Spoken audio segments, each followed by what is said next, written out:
Hello and welcome to the international discussion on the Creative Society TV.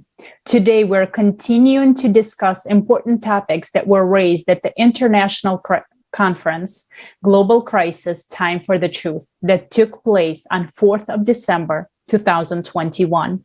This large-scale event was created by thousands of volunteers from all over the world and simultaneously interpreted into 100 languages. Today, we will talk about multiple important topics which were brought up at the conference, including climate crisis, refugees, and why the creative societies are only solution and chance to overcome the global crisis we are faced with. And right now, I would like to introduce my co-host today, who is Natalia from Calgary, Canada. Natalia, welcome. Greetings, everyone. Before I introduce our guest today, I would like to let our viewers know that preparations for the International Forum, Global Crisis, We Are People, We Want to Live, which will take place on May 7, 2022, are already at full speed. The forum will address a number of vital topics, such as increasing rates of climate disasters, as well as why the global media is silent about the scale of the threats, who is playing against mankind and on the side of the common enemy we have, the real cause of global climate change, and who and why is hiding the truth from people. We will see climatic disasters through the eyes of eyewitnesses. Also, the topic of refugees will be discussed, answering the questions, why does it affect everyone? We will look into escalating social violence, slavery, and human trafficking, and we will cover how creative society can help us to solve all of the above mentioned issues. So if you would like to be an informational partner, you can always contact us by writing a letter for using the email info@creativesociety.com. So it is my pleasure to be here today with our guests, and I would like to welcome our guest, who is Barbara Namubiru, a human rights defender from Uganda. So let's start our discussion. And the first question is, Barbara, could you please share what made you understand that consumer format of society is no longer working? And please tell us and our viewers why creative society is the only chance we have today. Thank you so much, Natalia. I welcome everyone. Thank you for tuning in, and please call everyone else to tune in. That is a very beautiful question you've just asked me, Natalia. I realized that the consumer format was no longer working when I realized people are killing each other more every day. There's too much pain going on in the world. There's no more love, care, and kindness. There's a lot of displacement of human beings globally. There's so many refugees. There's so many climate catastrophes. You've heard of the tsunamis, you've heard of the tornadoes, you've heard of the winds, I can name it all. So if really the consumer format was really working, I don't really think we would be having all these wars and everything, and many people dying recklessly. And that is how I came to believe and understand that the only way out of this tyranny and agony. Seems Barbara is frozen for a second. I suggest that while she reconnects with the internet, we can watch a short video on climate crisis, which should give those not familiar with what is happening in the world today an idea of why we need to hurry up and build the creative society.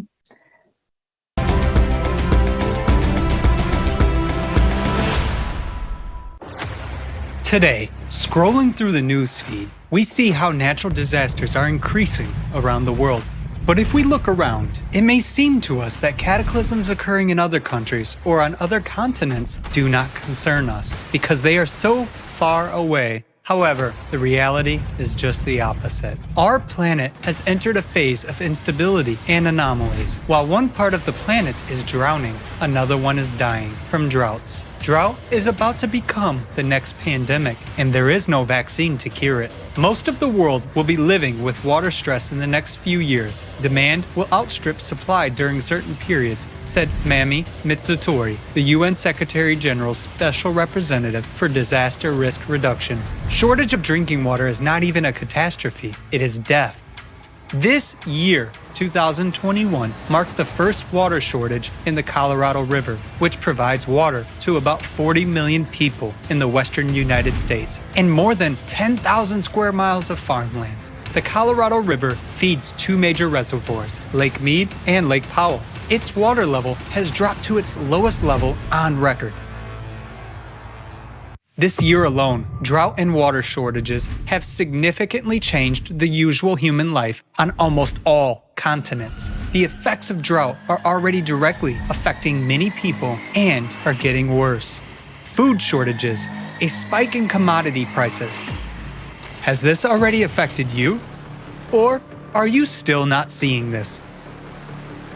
The dry summer of 2021 in Kazakhstan led to an overall decrease in yields and livestock deaths. In 2020, Kazakhstan exported about 8 million tons of grain to 40 countries, but the forecast of grain exports for 2021 has decreased by almost 30%, down to about 6 million tons. According to the president of Kazakhstan, the declining wheat harvest in several regions of Kazakhstan will jeopardize food security in the Central Asian region by 2030. This is a simple, practical example that the fight against climate change is our common cause. Shallowing of waterways in Argentina is already causing supply disruptions. Brazil is the largest exporter of soybeans, coffee, and sugar, and the second largest supplier of corn and iron ore.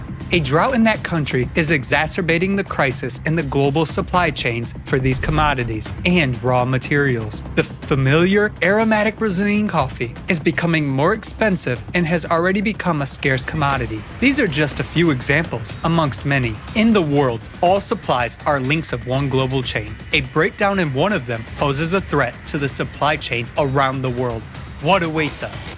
The permafrost melting threatens to have equally devastating consequences for millions of people living in the coldest regions of the planet. This problem will affect over 70% of the infrastructure in the polar cities of Russia, Canada, and the United States. And these processes can no longer be stopped regardless of future measures established by the Paris Agreements. According to the estimations made by scientists at the Russian Institute of the Earth's Cryosphere, the boundary of the permafrost zone has moved more than 30 kilometers to the north over the past 40 years. According to Dmitry Drozdov, director of the institute, this process is irreversible and it is impossible to stop it. Houses in permafrost land are installed exactly on 8-meter-long adfreeze piles. We have a thawing of up to 5 meters deep everywhere, so we are only 3 meters away from the critical point, said the director of the Environmental Education Center. Where are people supposed to go? After heavy rains and flooding of crops in the major vegetable province of Shandong, the cost of vegetables in the Chinese capital has risen sharply by almost 40% in just 1 month. In the opinion of China's popular microblog Weibo users, vegetables are now more expensive than the country's staple meat, pork. The sunny state of Texas appeared to be unprepared for the drastic changes in temperatures during the winter of 2021. In this typically warm southern state, the temperature dropped to minus 18 degrees Celsius. Due to high demand for indoor heating, the entire energy system failed, freezing in their own homes. Many people were forced to stay warm in their cars and cook food using candles. Look at that water. I cannot believe it. I cannot believe it at all. Look. Because the pipes had burst from the frost, there were problems with the water supply, making people wait in line for hours to get drinking water. My house has still water frozen, all the pipes are frozen, and I have 6 children to take care of. The electricity crisis set in motion a chain of consequences that led to a humanitarian catastrophe. People were not prepared to face such abnormal conditions. There was no electricity for 3 days, no water for 3 days. I didn't have food for 60 hours, and I felt very bad. The residents of Texas could not have imagined that tomorrow they would be on the brink of survival. Everything's flooded. Today, climate anomalies are occurring all over the planet. Anyone can become trapped. That's what happened to the residents of the Chinese city of Zhengzhou in July 2021.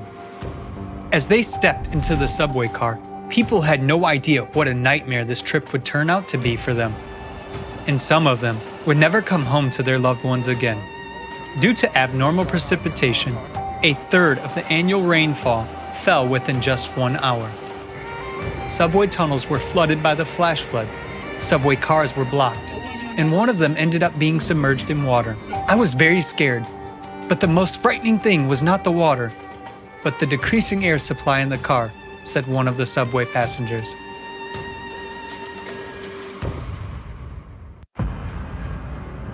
Global climate change has already caused food shortages around the world, and the situation is worsening catastrophically. Will we have anything to eat and drink tomorrow? More than 1,140,000 people in Madagascar are desperately trying to survive the famine due to the drought. We cut them like this, but this one can't be cut. It's as hard as a tree. Today we have absolutely nothing to eat except cactus leaves.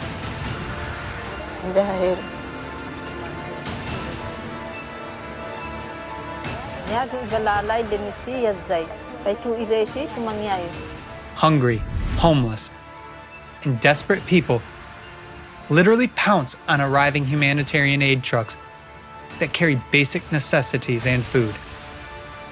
They snatch the bags from one another. Confrontations erupt, leading to fistfights. Even today, natural disasters are dramatically changing people's fates. A person finds himself alone with his grief. And the facts confirm this. Where should people caught in the epicenter of natural disasters go? After all, their losses from the raging disasters are incalculable. The consequences of climate change will not spare any of us. In the end, people may lose the most precious thing they have: life. Tomorrow, you may be faced with the question, how can I survive? Natural disasters take us off guard, and as a consumer society, we are failing to cope with that. And this is our reality. But we still have our only chance to survive, and that is to build the creative society. What kind of society we choose, such will be our future. And today, this choice depends on each and every one of us.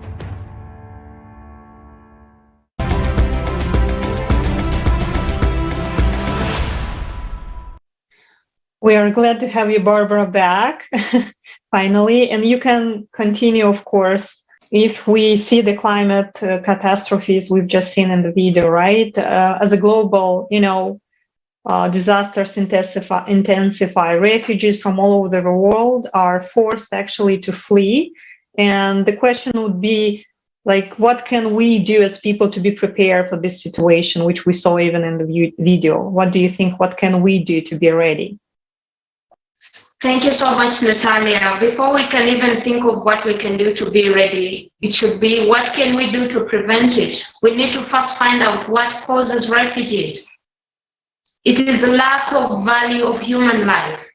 If we can eliminate the lack of value for human life, we will be able to eliminate the refugee status. If we can focus on the climate crisis and we fix it, because so many people are displaced because of drought, because of floods, because of so many climate catastrophes, that if we can prevent prior, we wouldn't be having people homeless. I believe that if we focus on the climate, and we focus on what we are supposed to do as humans, we can really prevent people from being homeless and displaced from one country to another if we put our attention to the climate. Simple things like do not cut trees, because trees, we all know that ancient, it has been there. It is an old saying that the trees will hold the winds. So if you're cutting down the forests, get ready for, for the earthquakes, for all those other things.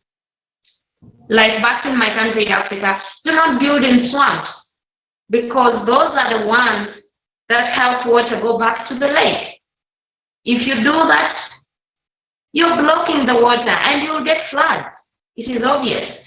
So I believe that if we can focus on climate really, and we listen to what nature is telling us, we can fix this. I believe so. There will be no droughts. We can fix this as consumerists. We just need to change the mentality and act before it's too late. The best time to act was yesterday. The only time left to act is today. Thank you.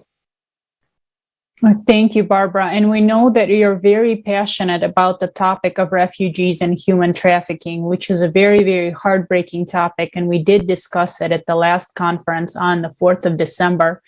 And we'll again talk about it on May 7th at the Global Forum, Global Crisis, We Are People, We Want to Live. And in your opinion, could you please share with us, why is it so important today to talk about this topic, to show the wholesome picture of refugees and what's happening worldwide?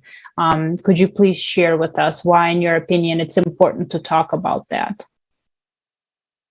Thank you so much, Olga. I would like to thank the Creative Society for bringing up the Global Crisis Forum, where such important global issues can be discussed.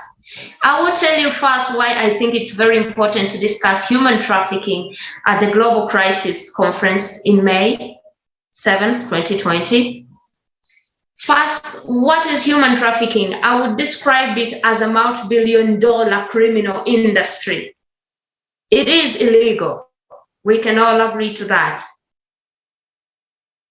And it is, I would describe it as stealing one's freedom for profit without their consent or awareness, through coerciveness, force, fraud, to compel a person into dubious acts against his or her will. When we look at the statistics, we see that over 24.9 million people around the globe are trafficked. Some are sex workers, some are into labor trafficking, some are into child trafficking. And apparently right now, me as a human rights defender, I have seen people who have been trafficked, even back home.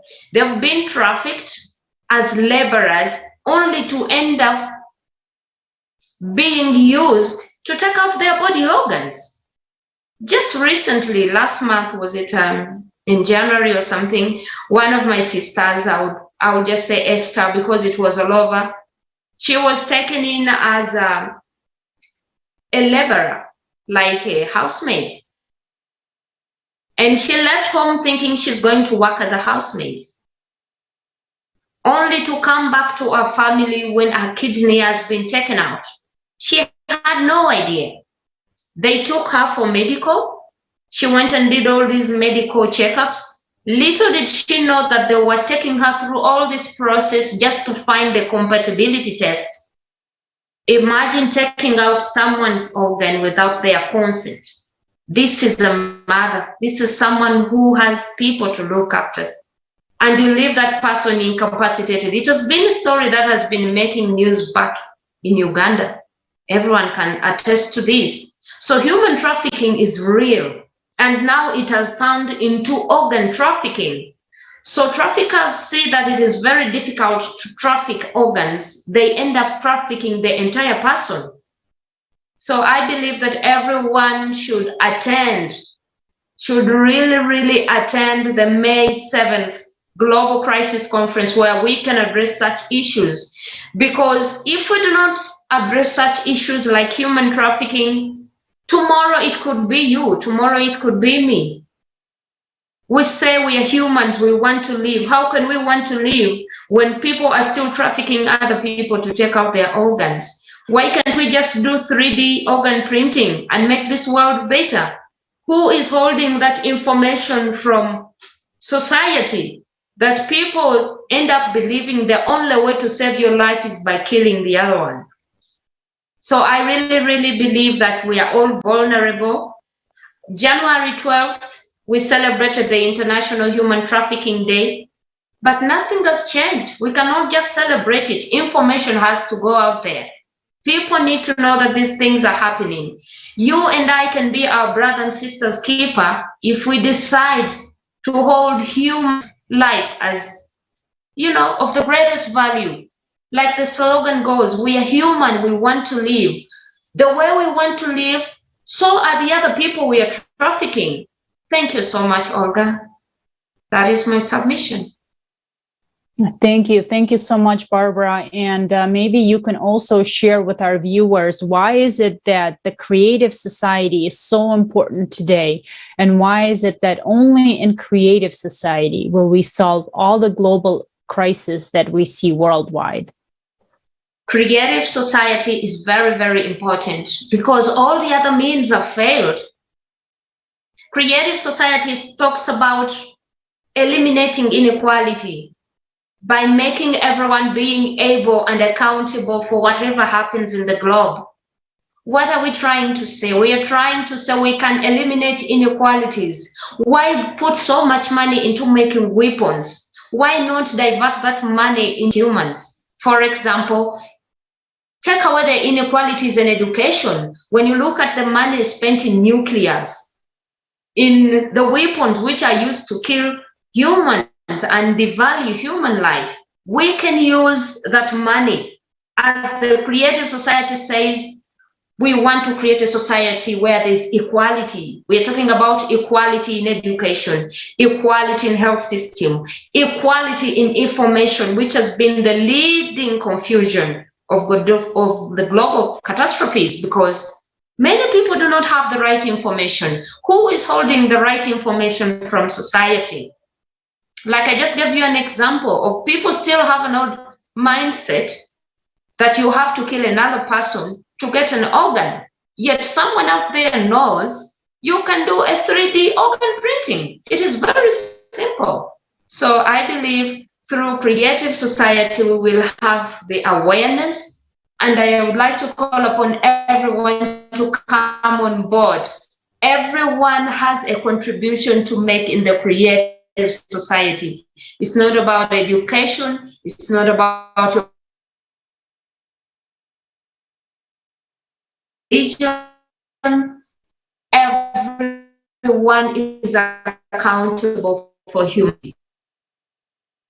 And we should act like we really want to live. I cannot live on the planet for every other person to live the only way out of this. That dictating, you've seen this, it's a crime. You will see funds diverted because of inequalities. But if we have a creative society where everyone is accountable, for example, we say we need to build a bridge here. Everyone says, yes, we consent. We need information to move. Yes, everyone will consent. Let the right information come all the way to the last person on earth. When we talk about our creative society, actually, I envision it day and night, where I will see gender-based violence disappearing, because I'm a human rights activist, a woman rights activist. Millions and it's not even millions, it's billions. Billions of women out there are having what we call MHM, menstruation hygiene management. They cannot afford sanitary pads. Why not divert this money that we are diverting into killing each other with weapons and mass destruction? Why can't we divert it into that? Why can't we just balance? I believe that Earth can be better if we choose to make it better. And I believe we can still make it better if we join our hands through the creative society. I'm calling everyone on board. religious leaders, cultural leaders, politicians, celebrities, human rights defenders. Please, let's make this world a better place. We found it great. Let's not ruin it. I thank you so much. Thank you so much, Barbara. Really wonderful words. I hope they will reach the hearts of the people who are listening to you. And you are absolutely right when you are saying that information is crucial and is very important. And I'd like to ask you, how do you think we can inform people as soon as possible about the Creative Society? Because we need to do that in a hurry since the situation became so crucial lately. So how can we inform people more and more, like to bring the message to them? Thank you so much, Natalia. The fastest and easiest way right now to pass on information is to involve everyone. And when I talk about everyone, I'm talking about all media channels, social media, gazettes, a one-on-one word of mouth. I mean, God gave us a tongue so that we can speak. Let us not use our tongue to speak harm or hurt or pain. We can use our mouth to speak good, to speak the right information, to serve the world. I believe everyone can serve the world. I don't know why I always believe that everyone has it in them. Everyone was created with that X factor. Can we please find it in our hearts to make the world better for everyone? Tell the other person you know. I got to know about Creative Society through social media, through Twitter, and I am just so happy that this information was out there. And through that, I can also tell my friends, I can tell the world. So do not let anyone tell you that, but we've spoken too much. When shall we start acting? Information is power. If you hold information and you don't pass it on to the right people, the little people who have the information, the few ones, will misuse the information. People have held information selfishly to themselves long enough, and it is time to break the barriers. Let's break the bias and pass on information to everyone. People should know it's wrong to cut trees. People should know what plastic is doing to society. People should know what is causing human trafficking. People should know what is causing havoc and hell in the world. Why is everyone fighting one another? If we have creative society and everyone feels equal, there will be no need for people to kill one another for supremacy. I believe so. It will end because you will feel like humanity and life is of the greatest value. You don't need all this power. All this power is nothing if you do not have life. So if we can go back to the simple basics, life is irreplaceable. You have it for free. You're given it for free. But if you don't hold it well, you will lose it. Value other people's lives the way you value yours. That is what Creative Society is telling us. And I am calling upon the world. Please open your hearts and listen. This could be our last and only chance to serve this world. Please listen. We can still serve. Thank you so much, Barbara. Thank you so much for being with us today. We understand that the topics of climate crisis and refugees are the most relevant in our society, and people are truly realizing that when the calamity comes to the house, when the cataclysms hit their home, the authorities, the state, the organizations are not there to help. And we see that only people unite to help each other. The real help comes from the ones near, our neighbors, volunteers that come from all over the world and do whatever they can to help the people that are in need. And when misfortune comes, we show our humanity. At that point, we all unite. And the question is, do we really have to wait until we are faced with the destruction? Because cataclysms already today take lives. We see huge losses of people's lives already. And every single life is not just a number. It's a person's life. There is a lot behind that life.